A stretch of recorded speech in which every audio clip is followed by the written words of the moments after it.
حسن بھائی مجھے یہ بھی بتائیے، الہاد کا پوائنٹ آف ویو میرے سامنے پیش کر رہے تھے، ان کا ایک آرگیومنٹ تھا جو میرے خیال میں بڑا اسٹرانگ تھا. وہ یہ کہہ رہے تھے کہ کیا یہ آسان نہ ہوتا کہ جس طرح موت پیدا ہونے سے پہلے کی زندگی اگر ہمیں یاد ہوتی تو اسی طرح پھر ہم یہ آرگیومنٹ پیش کر سکتے تھے کہ پیدا ہونے سے پہلے کیونکہ ایک زندگی تھی تو موت کے بعد بھی ایک زندگی ہے. یہ ذرا زیادہ لاجیکل آرگیومنٹ نہیں ہو جاتا اگر خدا ہمیں یاد رکھنے دیتا کہ زندگی سے پہلے کیا تھا ہمارے لیے؟ نہیں، میری زندگی کا بڑا سوال یہ ہے کہ زندگی سے پہلے کیا تھا، یا میری زندگی کا بڑا سوال یہ ہے کہ میں ختم ہونے جا رہا ہوں؟ نہیں، لیکن وہ آرگیومنٹ تو آسانی دیتا نا ہمیں کہ پہلے بھی خدا نے ایک زندگی بنائی تھی تو وہ دوبارہ بھی بنا سکتا ہے. خدا تعالیٰ اس بارے میں یہ کہتے ہیں کہ جب میں نے انسانوں کو پیدا کیا تو میں نے اس وقت ان کی ارواح سے یہ سوال کیا کہ کیا تم اس امتحان کے لیے تیار ہو؟ ان سب نے اس کے بارے میں یہ کہا کہ ہاں ہم تیار ہیں. اب جب انسانوں نے یہ کہا تو یہ بات ہمارے حافظے سے محو کر دی گئی ہے. اگر یہ بات ہمارے حافظے میں ہوتی تو پھر آپ مجھے یہ بتائیے کہ ہم میں سے کوئی شخص اس پوزیشن میں ہوتا کہ خدا کی منشا کا انکار کر سکے، یا خدا کے اس امتحان میں خدا کی ہدایات سے روگردانی کر سکے. پھر تو امتحان ہی ختم ہو جاتا. اس لیے کہ حقیقت ہمارے سامنے کھول کے رکھ دی گئی. لیکن میں آگے بڑھ کے یہ کہتا ہوں کہ کسی شخص کو اس سوال کا جواب نہیں مل رہا، یا اس کو یہ لگتا ہے کہ یہ دنیا میں اس کو جو بھیجا گیا ہے وہ بغیر پوچھے بھیجا گیا ہے، یا اس کے علم میں نہیں ہے کہ خالق کی اسکیم کیا تھی، تو دنیا سے رخصت ہونے کا ایگزٹ پلان موجود ہے. وہ خاموشی سے اپنی رگے جان کاٹے، خودکشی کرے اور دنیا کے اسٹیج سے الگ ہو جائے. کیوں نہیں ہوتا انسان؟ اس لیے نہیں ہوتا کہ انسان یہاں رہنا چاہتا ہے. انسان آمادہ ہے اس امتحان کے لیے. انسان یہاں شادیاں کرتا ہے، انسان یہاں بچے پیدا کرتا ہے. یہ جو انسان آگے نسل پیدا کر رہا ہوتا ہے تو یہ ان بچوں کو پیدا کرنے سے پہلے ان کو بتاتا ہے کہ میں تمہیں اس مقصد سے دنیا میں لا رہا ہوں. چلے خدا نے تو نہیں بتایا مجھے، خدا نے اگرچہ مجھے بتایا، اور میرا شعور، میرا وجود، میرا عمل اس کی گواہی دیتا ہے کہ خدا کی بات بالکل درست ہے کہ میں آمادہ ہوں اس امتحان کے لیے، میں یہاں رہنا چاہتا ہوں. آپ کسی 90 سال کے بوڑھے سے پوچھئے کہ مرنا چاہتا ہے، وہ کہے گا نہیں میں جینا چاہتا ہوں. اس کی کیا وجہ ہے؟ اس کی وجہ یہ ہے کہ وہ دنیا کی اس زندگی میں اس امتحان میں شریک ہونے پہ راضی ہے. اگر کوئی شخص راضی نہیں ہے تو وہ دنیا کا اسٹیج چھوڑ دے. کیوں نہیں چھوڑتا؟ اچھا چلے اس کو نہیں کرتا تو آگے شادی نہ کرے، آگے بچے نہ پیدا کرے.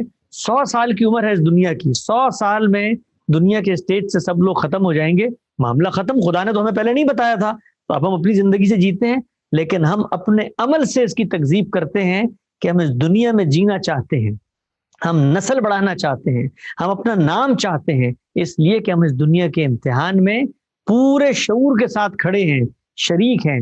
اگر خدا کی بات ہمیں سمجھ میں نہیں آتی تو پھر چھوڑیے دنیا کو اور جائیے دنیا سے. کیوں کھڑے ہیں دنیا میں؟ حسن بھائی چند آخری سوالات. موت کے بعد سزا، زندگی، احتساب، یہ کانسٹنٹ پریشر میں اور کانسٹنٹ خوف میں انسان کو مبتلا کر کے نہیں رکھتا؟ یہ دنیا کے اندر جتنی چیزیں آپ کرتے ہیں اس کے اندر یہ تنبیہ نہیں ہوتی، یہ خوف نہیں ہوتا، یہ کہ مجھے پیش ہونا پڑے گا، کوئی اتھارٹی ہے، کہیں نہ کہیں جزا و سزا ہوگی. دنیا کا پورا نظم، پورا کا پورا کارخانہ اس کے اوپر چل رہا ہے. یعنی بچہ پیدا ہوتا ہے تو اس وقت سے لے کر رخصت ہونے تک پوری کائنات میں جو نظام انسان بناتا ہے وہ سب کا سب اسی پر کھڑا ہوا ہے. یہ ملکوں کے قوانین کیا ہیں، یہ آپ کے ہاں تعزیراتی قوانین کیا ہیں، یہ سڑک پہ گاڑی چلاتے ہوئے جرمانے کے قوانین کیا ہیں، یہ ملاوٹ کرنے کے قوانین کیا ہیں، یہ سب کے سب کیا ہیں. آپ انسان کو یہ بتاتے ہیں کہ بھائی اگر تم یہ کام نہیں کرو گے تو اس کا کوئی نتیجہ مرتب ہوگا. تو یہ آپ کیا کر رہے ہوتے ہیں؟ آپ یہ پیغام دے رہے ہوتے ہیں کہ یہ دنیا رام کی لیلا نہیں ہے، یہ رائی کا گلہ نہیں ہے، یہ کیلنڈر کا کھیل نہیں ہے. یہاں کچھ چیزیں اصولوں کے تحت ہوتی ہیں. تو وہاں پر تو یہ کوئی سوال پیدا نہیں ہوتا. یہ سوال دین کے بارے میں کیوں پیدا ہوتا ہے؟ دین آپ کو خوف دلا کے خدا کی طرف نہیں لاتا. دین آپ کو نتیجے سے آگاہ کر کے اور اس کی جو اہمیت ہے اس کو اجاگر کر کے آپ کو متنبع کرتا ہے کہ دیکھو یہ امتحان ہے، یہ مختصر وقت کا امتحان ہے، اس میں اگر تم نہیں کامیاب ہوگے تو یہ نتیجہ مرتب ہوگا. تو یہ دین آپ کے اندر سے شکر کے جذبات اٹھاتا ہے. دین کی پوری دعوت پازیٹو دعوت ہے. دین تو کہیں یہ نہیں کہتا کہ خدا کو تم نے اس لیے ماننا ہے کہ نہیں مانا تو جہنم میں جلو گے. وہ تو کہتا ہے خدا رحمان ہے، خدا رحیم ہے، خدا حلیم ہے، اس نے تمہیں رزق دیا، تمہارے لیے رشتے بنائے. یہ دیکھو دنیا کے ہریاول سبزہ زار، یہ بل کھاتی ندیاں، یہ آفاق و انفس کے نظام، تمہارا اندرون، تمہارا باطن، تمہارے آبا کی تاریخ، یہ سب گواہی دیتی ہے کہ خالق ہے. اور خالق کتنا رحمان ہے، اس کی صفت خلاقیت کا یہ ظہور ہے کہ اس چھوٹے سے امتحان کے نتیجے میں تمہیں اپنی ابدی بادشاہت میں شریک کر رہا ہے.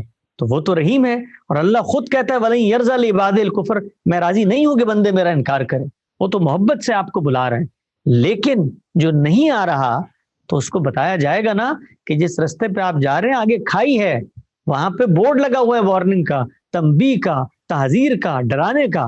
تو یہ خوف نتیجے کے بارے میں ہے کہ اگر آپ نے ایسا نہیں کیا تو پھر تم اس خوف سے اپنے آپ کو بے خوف نہ کرو گے، تم وہاں بچ جاؤ گے.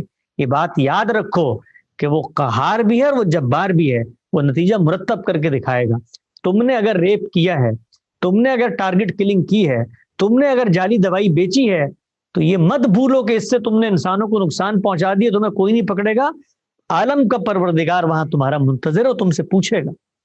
بھائی آخری 3 سوالات، اسی آپ اپنے آرگیومنٹ کو ذرا فلپ کر کے دیکھیے کہ ایک دن انصاف ہونا ہے، ایک دن خدا کی عدالت لگے گی. غامدی صاحب اس کو اسی طرح بیان کرتے ہیں، خدا کی عدالت لگے گی اور جزا و سزا سب کو ملے گی. جس نے جو کیا ہے ذرا برابر بھی اسے اس کا انصاف ملے گا.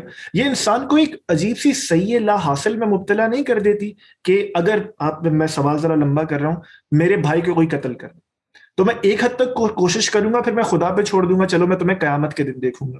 اگر یہ معاملہ نہ ہوتا تو شاید میں کچھ زیادہ محنت کرتا، اپنے تمام آپشنز ایکسرسائز کرتا کہ میں اپنا انصاف دنیا میں لے سکوں.